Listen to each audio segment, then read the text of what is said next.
Iran को कमजोर करना मुश्किल ही नहीं नामुमकिन है। आखिर हम ऐसा क्यों कह रहे हैं? इस वीडियो के जरिए पूरी कहानी आपको समझाएंगे। आखिर इसराइल क्यों चौकन्ना होता हुआ दिखाई दे रहा है? ईरान के हवाले से इसराइली डोजियर ने क्या इंकशाफ किया है जिसकी वजह से कहीं ना कहीं ये कहा जा सकता है कि लोगों में अमेरिका और इसके अलावा इसराइल और साथ ही साथ इन के साथी जो देश हैं उसमें कहीं ना कहीं एक तरह से संशय पैदा हो गई है और एक बार फिर से वो सोचो फिक्र में मुब्तला हो गए हैं कि वो ईरान जिसे उन्होंने सबक सिखाने की कोशिश की थी वो एक बार फिर से उनका उरूज होता हुआ दिखाई दे रहा है। आखिर किस ज़िम्न में बात कही जा रही है, किस कॉन्टेक्स्ट में ये बात कही जा रही है, इस पूरी वीडियो के जरिए आपको समझाने की कोशिश करेंगे कि आखिर ईरान के पास ऐसा क्या है जो इसराइली डोजियर ने इंकशाफ किया है जिसके बाद कई ममालिक, कई जो मगरबी देश हैं उनके होश बाख्ता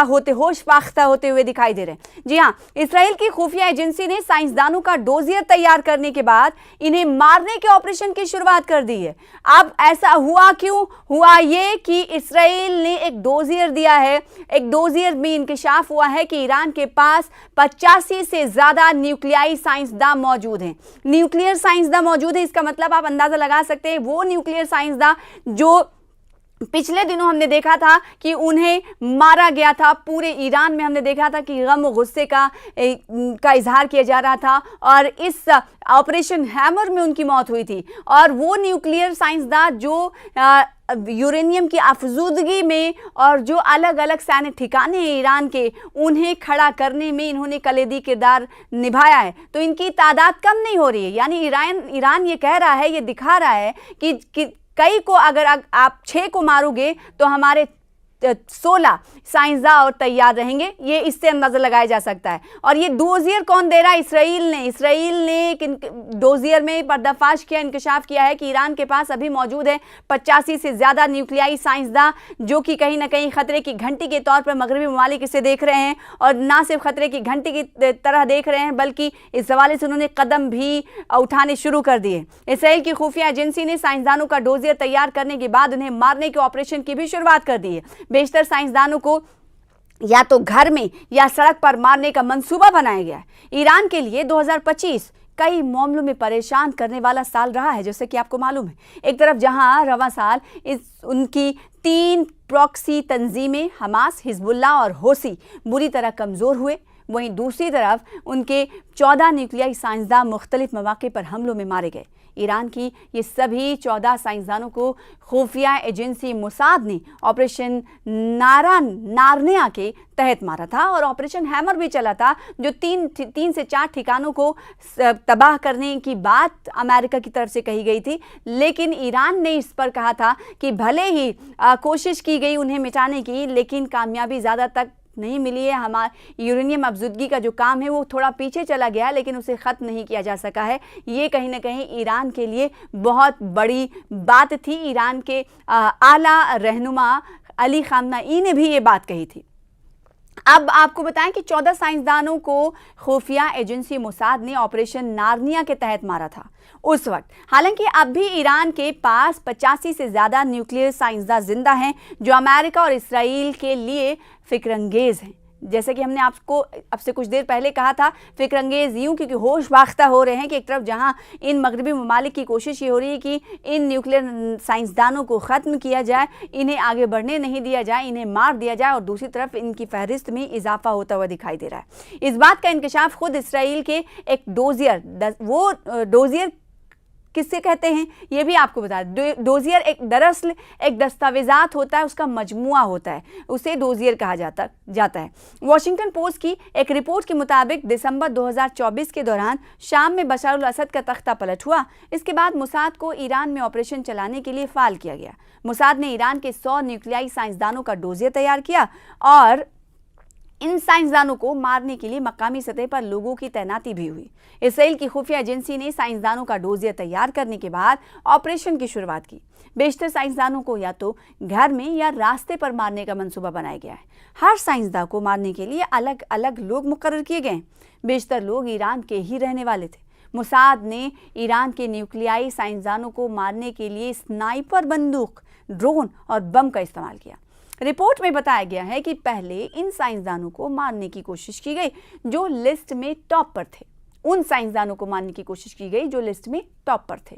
हालांकि ऑपरेशन शुरू होने के बाद ईरान ने कुछ बड़े साइंसदानों को अंडरग्राउंड कर दिया था। ये उस ऑपरेशन की बात हो रही है, ऑपरेशन हार्निया की बात हो रही है कि उस वक्त कैसे इजराइल की तरफ से लिस्ट बनाई गई थी और उसके बाद जो लिस्ट में टॉप साइंटिस्ट थे उन्हें मारने के लिए अहकाम जारी किए गए थे और किस तरह से उन्हें मारा जाए इसको लेकर रणनीति अपनाई गई थी। और जब ईरान को इस हवाले से पता चला तो बड़े साइंसदानों को अंडरग्राउंड कर दिया गया था, कुछ को फौरन फौजी हेडक्वार्टर के पास खुफिया मकामात पर भेज दिया गया था। ये 2024 की बात हो रही। बताया जाता है कि अगस्त 2025 में ईरान ने न्यूक्लियाई साइंसदान रोज़बी वादी को फांसी पर लटका दिया था। ईरान का कहना था कि उसने खुफिया जानकारी इसराइल को दी थी। आपको याद होगा कि जब 12 रोज़ा जंग अमेरिका और इसराइल के दरमियान चल रही थी, अमेरिका इसराइल मिलकर ईरान के खिलाफ जब 12 रोज़ा जंग चल रही थी, तब हमने देखा था कि उसके बाद हमने देखा था कि इसराइल और अमेरिका की पनाही वाले कई ऐसे जासूसों को, जिसे कहा गया था कि ये अमेरिकन या इसराइल के जासूस हो सकते हैं, इनको लेकर क्रैकडाउन किया गया था इस ईरान की तरफ से। और इस क्रैकडाउन में कई ऐसे लोगों को गिरफ्तार किया गया था, जासूसों को गिरफ्तार किया गया था, जिस को ईरान ने कहा था कि ये हमारी संप्रभुता के लिए खतरा है, हमारी कौमी सलामती के लिए खतरा है और ये दरअसल ईरान की जानकारी को लीक कर रहे हैं, इसराइल को फराहम कर रहे हैं। तो ईरान का कहना था कि उसने खुफिया जानकारी इसराइल को दी थी। कहा जा रहा है कि मोसाद ने वादी के जरिए, यानी जो साइंसदान थे उनके जरिए ही ईरान के न्यूक्लियाई साइंसदान का डोजियर तैयार किया था। कहते हैं कि अब घर का भेद ही लंका ढाता है और यही कहीं ना कहीं ईरान और अमेरिका और इसराइल के दरमियान जब जंग चल रहा था, 12 रोज़ा जंग चल रही थी ईरान के ख़िलाफ़, और जिसकी मदद अमेरिका भी कर रहा था इसराइल के साथ मिलकर, तो उस वक्त डोजियर तैयार था और न्यूक्लियाई साइंसदानों के बारे में जानकारी हासिल करने के लिए मोसाद के अंडरकवर एजेंट तकरीबन 10 साल से तेहरान में फ़ाल थे।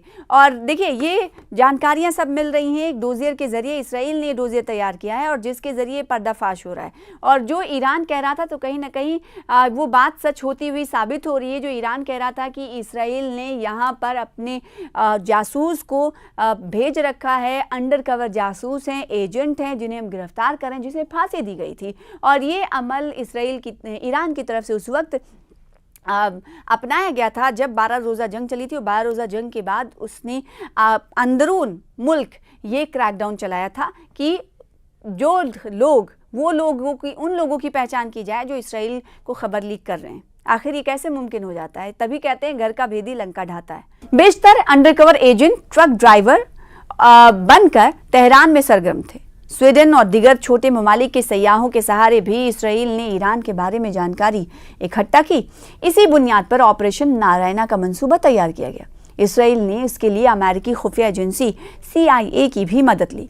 बहरहाल इसराइल और अमेरिका के जरिए किए गए हमलों के बाद से ही ईरान का न्यूक्लियाई प्रोग्राम ठप है। बैनुल-अक़वामी न्यूक्लियाई निगरानी इदारे के मुताबिक जून 2025 से पहले ईरान ने यूरेनियम की 60% तक अफ़ज़ाइश कर ली थी। अगर ईरान यूरेनियम की 90% तक अफ़ज़ाइश कर लेता है तो वो न्यूक्लियाई बम आसानी से बना सकता है।